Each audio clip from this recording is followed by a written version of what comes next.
what the floodwaters carried. The rain had been falling for 4 days straight.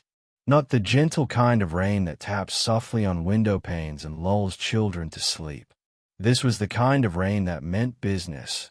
Sheets of cold, angry water that swallowed roads whole, turned dry creek beds into raging rivers, and reduced the farmland east of Anaheim, California, into something that looked more like a lake than earth. Earl Denton had farmed that land for 31 years. He knew every rise and dip in his property the way other men know the lines on their own hands. He'd seen floods before. He'd seen his lower fields go underwater in '72, again in '78. But this was different. The storm of October 1990 hit the Southern California basin with a ferocity that hadn't been seen in nearly 2 decades. Meteorologists would later call it a once-in-a-generation weather event. They would talk about rainfall totals and atmospheric pressure systems. Al Denton didn't care about any of that. What he cared about was what happened on the morning the water started to pull back. He put on his rubber boots at 6 in the morning. His wife, Della, called after him from the kitchen, told him to eat something first, told him the ground would still be there in an hour. Earl waved her off the way he always did, grabbed his old canvas jacket from the hook by the door, and stepped outside into the gray, waterlogged dawn. The smell hit him first. That thick, ancient smell of upturned earth, of sediment that had been sleeping underground for years and was now sitting exposed on the surface, blinking in the pale light like something that didn't want to be seen. His boots sucked and squelched with every step as he walked the perimeter of his lower field. He was looking for fence posts that had shifted, checking the drainage ditches, mentally cataloging what the flood had taken and what it had left behind. There were always things left behind after a flood. Branches, debris, lost tools from neighboring properties. Once, back in '78, he'd found a child's rocking horse standing completely upright in the middle of his field, perfectly intact, as if someone had placed it there deliberately. He never figured out where that came from. This time, it wasn't a rocking horse. He almost missed it. It was the color that caught his eye, a dull, rust-red shape half buried in the mud at the far eastern edge of his property, near the old drainage culvert that ran beneath the road. The floodwater had deposited a thick layer of silt across that whole section of land, and whatever this object was, it had been carried along and dropped there. And this thought didn't occur to Earl until much later. It had been buried there for a very long time, and the flood had simply stripped away the layers of earth that had been hiding it. Earl walked toward it slowly. He was in no particular hurry. He'd seen enough strange things on a farm to know that not everything unfamiliar was worth getting excited about. But as he got closer, the shape resolved itself into something recognizable. A suitcase. Old. Hard-sided.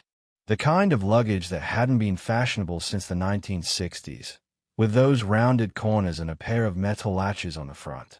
It was caked in dark mud, and a portion of one side had been crushed, either by the weight of the earth above it or by something else entirely. There was a sticker on the front, or what remained of one. The paper had mostly disintegrated, but he could make out the faint outline of a shape he almost recognized. Earl stood over it for a long moment, his breath making small clouds in the cold morning air. He bent down, tried the first latch. It was stiff with age and rust, but it gave with a grinding, metallic pop that sounded very loud in the quiet of that waterlogged morning. He tried the second. Same thing. He lifted the lid. And then Al Denton, a man who had spent 31 years farming this land and had seen just about everything a piece of earth could give up, went very, very still. Inside the suitcase, soaked through with muddy water and compressed by years of weight and pressure above it, were things. Small things. A child's things. A red dress, folded neatly. A white patent leather shoe. Just one. A tiny, water-stained photograph. And beneath all of it, staring up at him from the bottom of the case with its painted white face and red smile frozen in a permanent, cheerful grin. A clown mask. Al didn't pick anything up. He stood there with his hands at his sides, staring into that suitcase, and something he couldn't name moved through him. A cold understanding, slow and heavy, that whatever he was looking at had not ended well for someone. He walked back to his farmhouse. He picked up the telephone. He called the Anaheim Police Department. And he said, very quietly, "I think you need to come out here." What those officers found when they arrived at El Denton's farm that morning would take weeks to process and months to investigate.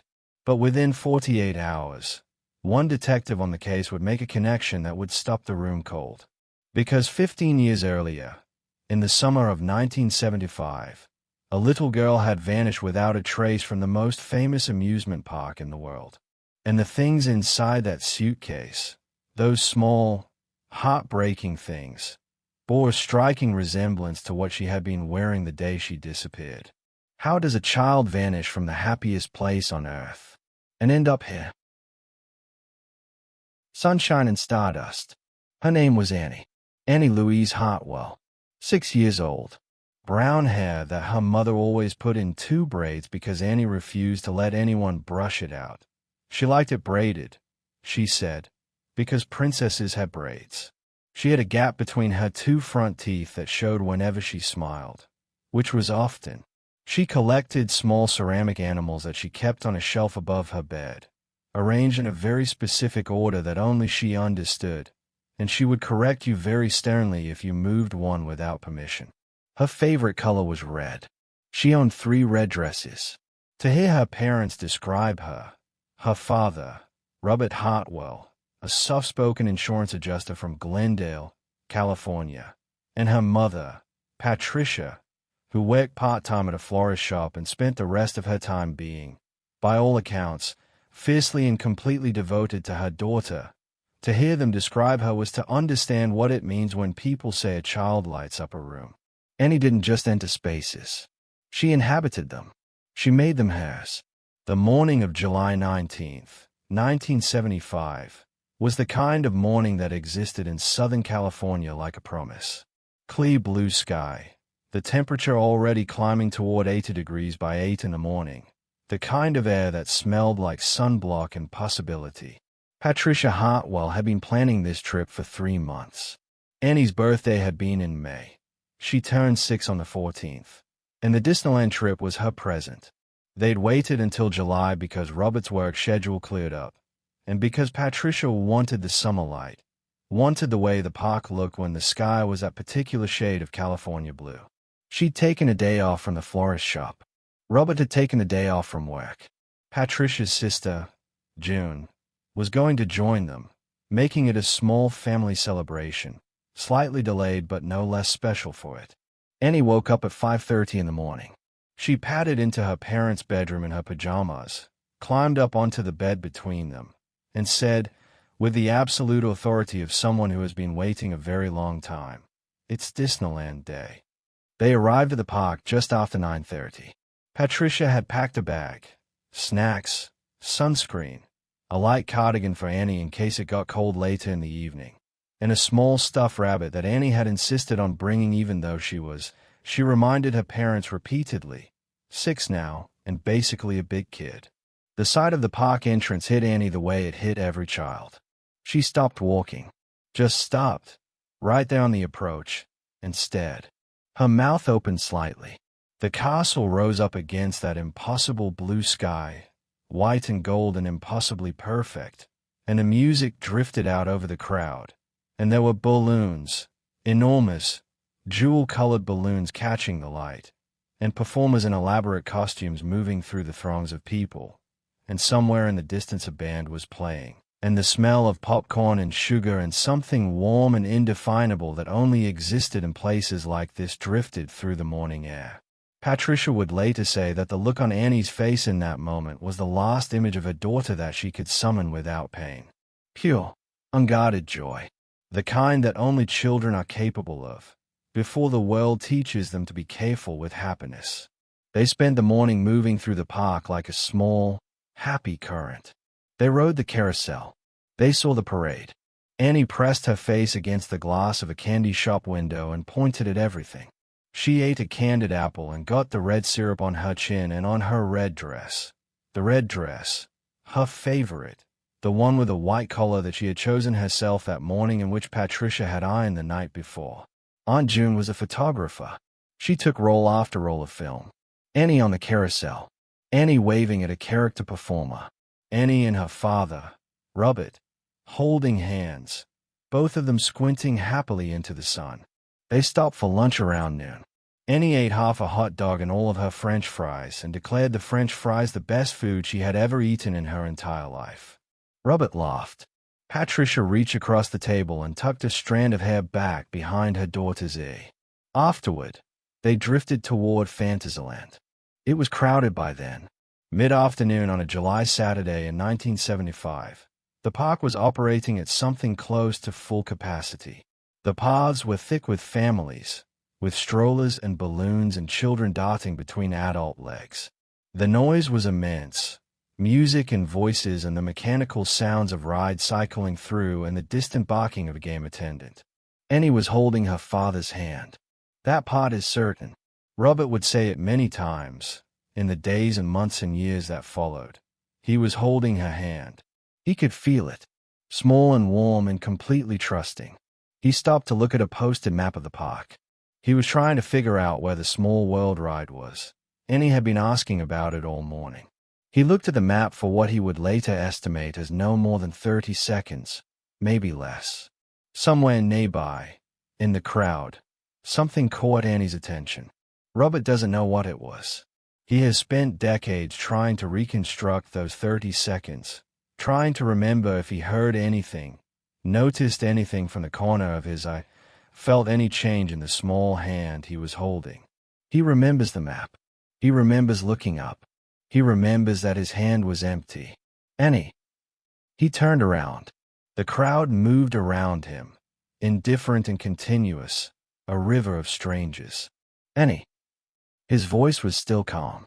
Parents lose sight of children in crowds for seconds at a time constantly. It happens. You call their name. They turn around.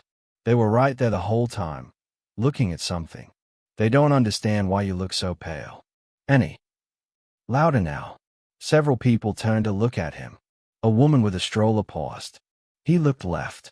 He looked right. He looked behind him. Certain she doubled back. Certain she was right there. Certain. But the crowd moved on, and his daughter was not in it. Robert Hartwell began to run. The longest 30 minutes. The panic that descends on a parent in those first moments of a lost child is unlike anything else the human mind produces. It is not like ordinary fear, which sharpens the senses and focuses the mind.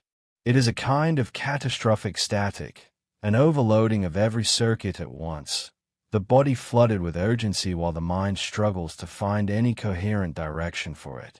Robert was running before he even decided to run. He was calling her name before he processed that she was gone. He grabbed a stranger by the arm, a heavy-set man in a yellow shirt, and said, his voice cracking, "My daughter. She was just here, red dress, 6 years old. Have you seen?" And the man said no, sorry, and pulled his arm away, and Robert turned and ran in the other direction. Patricia and June had been a few steps behind them, moving toward Fantasyland. Patricia would later describe the moment she saw Robert running as the moment she knew something was very wrong. Not because a running parent in an amusement park is unusual, but because of the way his face looked. She had been married to this man for 11 years. She had never seen his face look like that. She grabbed June's arm. "Where's Annie?" And then she was running too. They converged somewhere near the entrance to Fantasyland, the three of them, breathless and wild-eyed, scanning the crowd with a desperate, frantic thoroughness of people who still believe that at any moment they will simply see her, the red dress, the brown braids, the gap-toothed smile. And this will all become a story they tell later, one of those terrifying near-misses that families talk about over dinner for years. But the minutes passed. 1, 5, 10, and Annie was not there. Robert found a park security officer at the 13-minute mark. He grabbed the man by both shoulders and said, very precisely and very clearly, despite the fact that his entire body was shaking, "My daughter is missing. Her name is Annie Hartwell. She is 6 years old. She has brown hair and 2 braids. She is wearing a red dress with a white collar. She was with me near the Fantasyland entrance. She has been missing for 13 minutes. The security officer got on his radio. What happened next would later be examined in considerable detail, both by the investigating police department and by the park itself. Disneyland in 1975 had a lost child protocol. It was imperfect, not by malice, but by the limitations of the era. There were no digital cameras. There was no CCTV network remotely comparable to what exists today. Communication between park security and the various entry and exit points relied on handheld radios and runners. The park had multiple exits, and staffing those exits comprehensively would have required resources that simply weren't in place. By the time security began actively monitoring the exits, approximately 25 minutes had passed since Annie was last seen holding her father's hand. 25 minutes in a place like Disneyland, during a busy July afternoon, is a very long time. The park's main Lost Child Center was alerted. An announcement was made over the public address system, broadcast across the park. Annie's name, her description, the request that any child matching the description be brought to the guest services building near the park entrance. Parents tightened their grips on their own children. People looked around with that momentary hypervigilance that public appeals like this create. No one brought Annie to the guest services building. The Anaheim Police Department was contacted at the 1-hour mark. Officers arrived within 20 minutes and began interviewing witnesses in the Fantasyland area.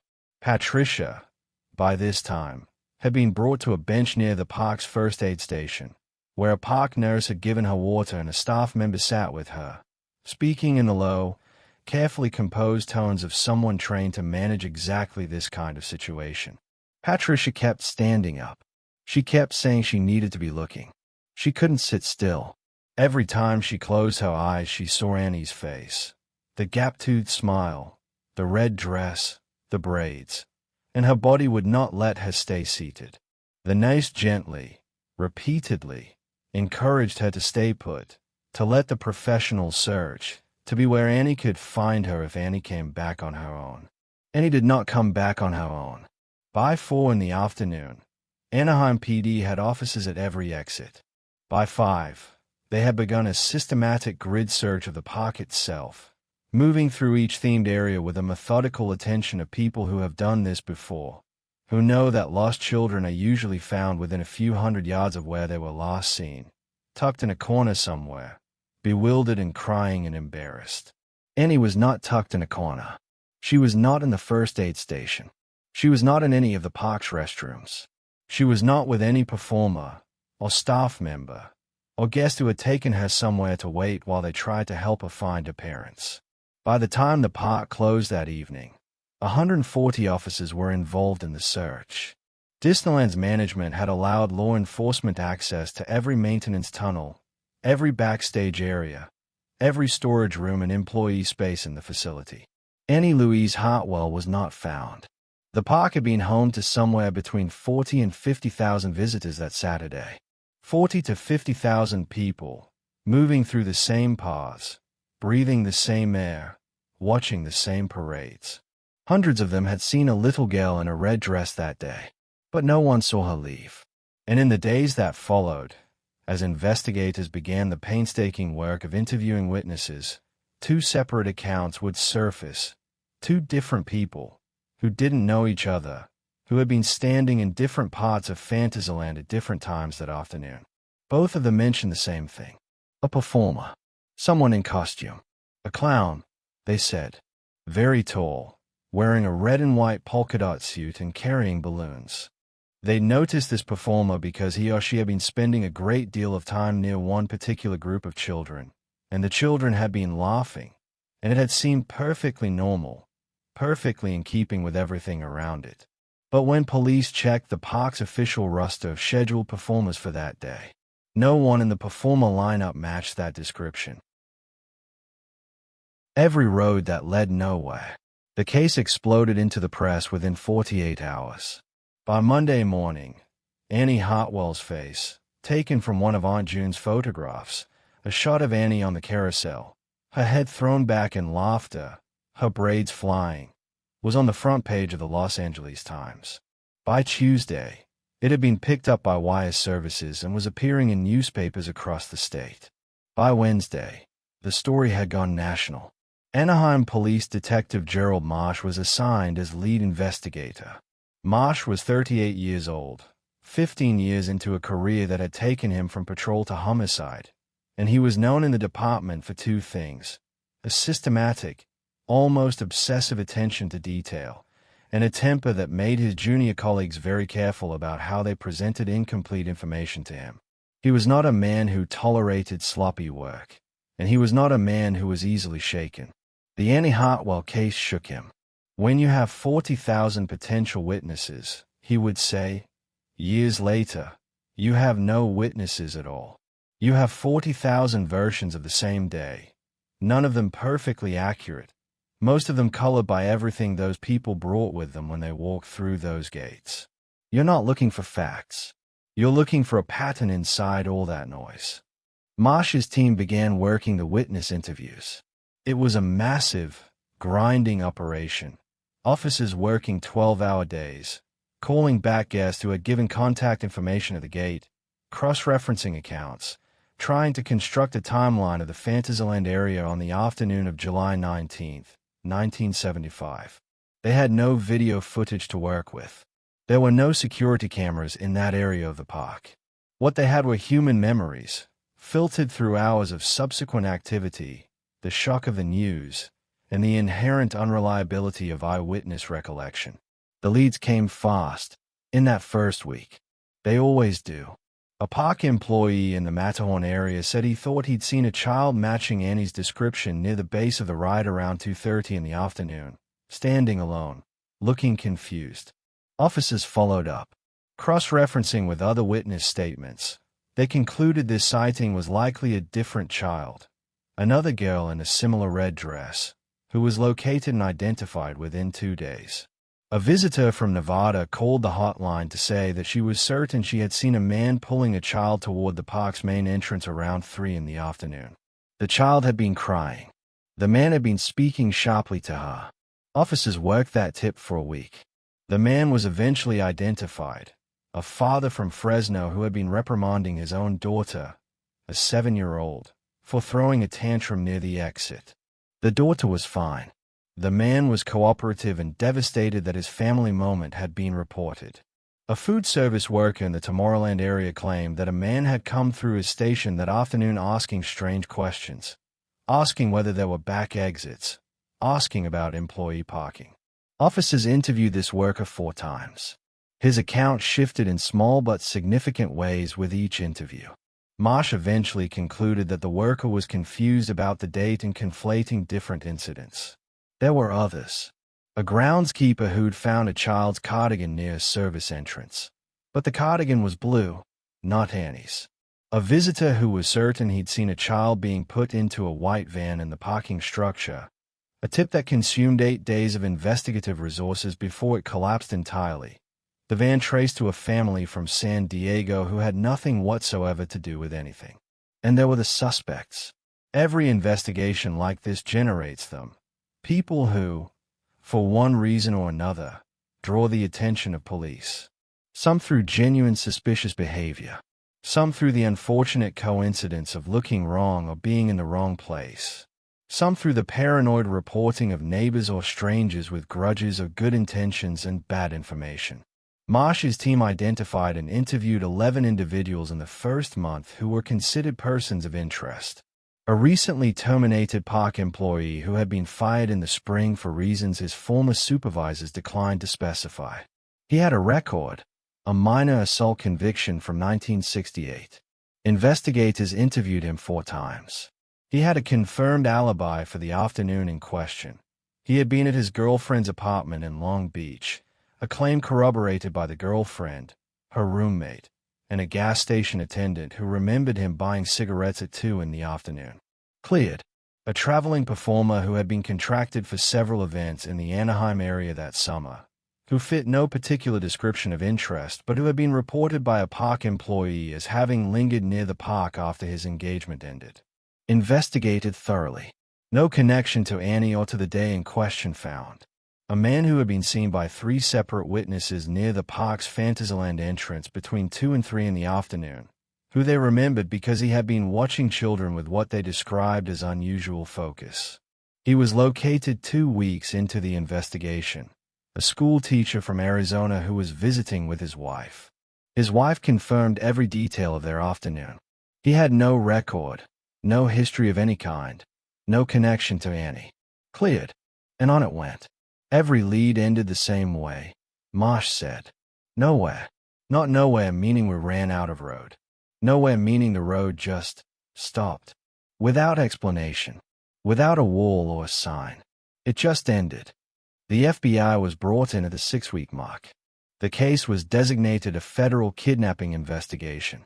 New resources, new investigators, new urgency. Posters with Annie's face appeared in post offices across California, then across the western states. Tips came in from everywhere. Some thoughtful, some useless, some clearly the work of people who meant well and some who did not. Robert and Patricia Hartwell were interviewed repeatedly. Not because they were suspected of anything. The investigators believed, then and always, that they were exactly who they appeared to be. 2 parents destroyed by the loss of their child. But every detail mattered. Every memory needed to be extracted and examined and cross-referenced.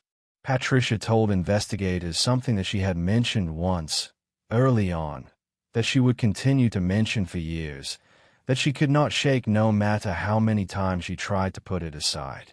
In the minutes before Annie disappeared, in the final moments that Patricia could remember from that afternoon with any clarity, she had noticed something. A sound, more than a sight. Laughter.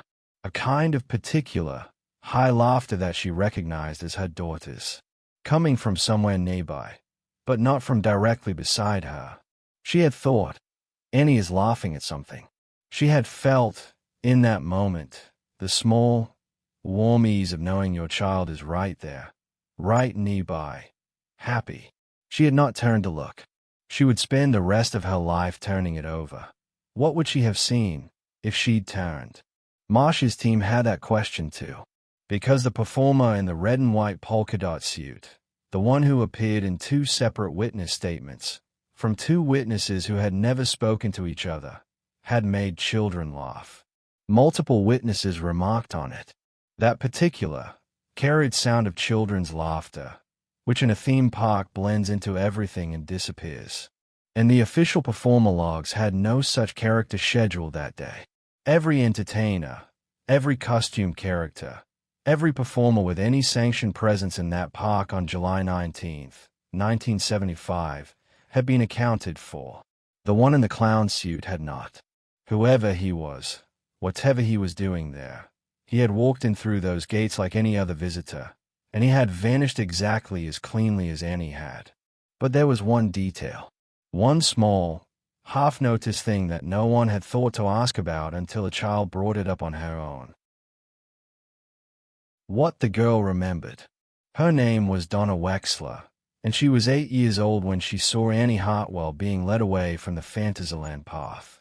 Donna did not know, at the time, that she was watching something terrible happen. She was 8 years old. She was with her parents, and what she saw was a man in a costume talking to a little girl, and the little girl seemed to be laughing, and then the man and the little girl walked together in a direction that led away from the main path. And Donna thought nothing of it because it looked like nothing. It looked like exactly the kind of playful, jolly, routine interaction between a performer and a delighted child that happened dozens of times an hour in every corner of that park. Donna Wexler did not come forward initially. She was 8. She did not read newspapers. She didn't fully connect the missing child announcement that had been broadcast over the park's PA system with the little girl she'd seen, because the announcement gave only a name and a description, and Donna hadn't known the little girl's name, and hadn't gotten a good look at her dress. By the time the family returned to their home in Sacramento, they had heard the news coverage, but Donna still hadn't made the connection. She made it 6 weeks later. Her mother, reading the newspaper, left it on the kitchen table while she went to make dinner. Donna was doing homework at that same table. She glanced at the paper, and there was the photograph. Annie on the carousel, head thrown back, braids flying. Donna stayed at it for a long time. Then she went to find her mother. What Donna Wexler told investigators over the next several days, gently, carefully, with a child psychologist present throughout, would become the most significant witness account in the entire investigation. Not because it told police exactly what had happened, but because of one specific detail that Donna provided, a detail that no other witness had mentioned, that no adult with their adult eyes and adult assumptions had thought to notice or remember. The man in the clown costume had not been wearing a costume at all. Not exactly. What he had been wearing, Donna explained, was regular clothes. Dark clothes, she thought, dark pants, a dark jacket. But over his face, he had been wearing a mask. Not the kind of mask you'd associate with a professional costume performer, which would have been a fully fitted headpiece, something engineered and elaborate. This was more like a handheld or face-fitted theatrical mask, a clown face, round and white, with a painted red mouth that curved up at the corners in an enormous smile and large, dark outlined eyes. Donna described it carefully. The mouth was very big, she said, like a cartoon smile, and the nose was red, and there were colors on the cheeks. She demonstrated the size with her hands. But here was what Donna said that made Detective Marsh go very quiet. The man had been holding it. The mask. At one point, just briefly, in a moment when he had turned his face slightly, the mask had shifted, and Donna had seen that it wasn't attached to his face.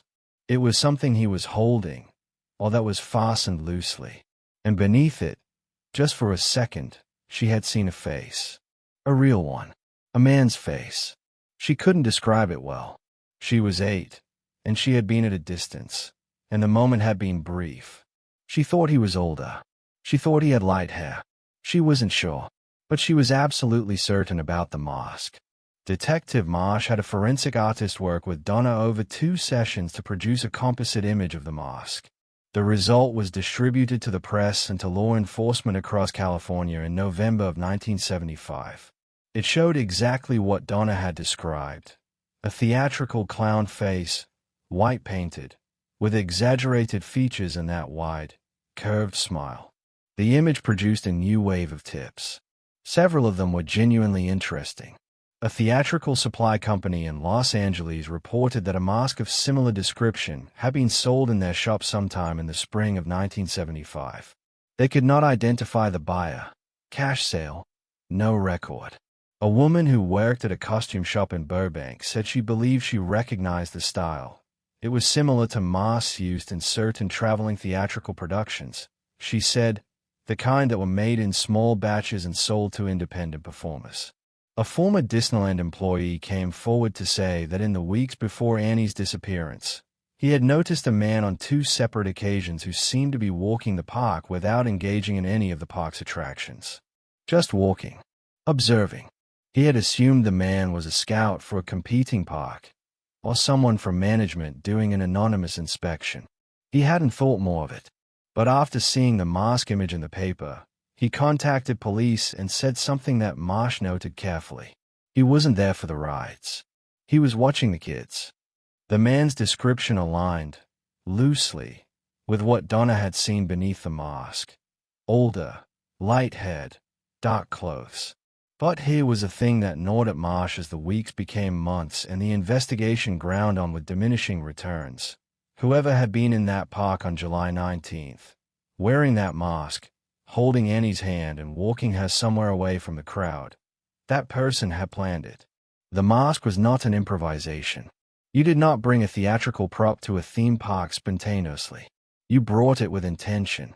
You brought it because it served a specific purpose. It made you look like you belonged. It made children trust you. It made adults, moving through the crowd, see what they expected to see. A performer, a jester, one of the many costume figures that populated this world of controlled, manufactured magic. You could hide in plain sight inside the most innocuous thing imaginable. You could take a child from the middle of a crowd, in daylight, surrounded by witnesses, and no one would see anything wrong, because everyone was already looking at something wonderful. And that's how he did it. In broad daylight, surrounded by thousands of people. He didn't hide. He performed. And then, he vanished. For 15 years. No one knew where Annie Hartwell had gone, until something buried deep beneath the earth was finally uncovered. What was inside that suitcase is something investigators were never prepared for.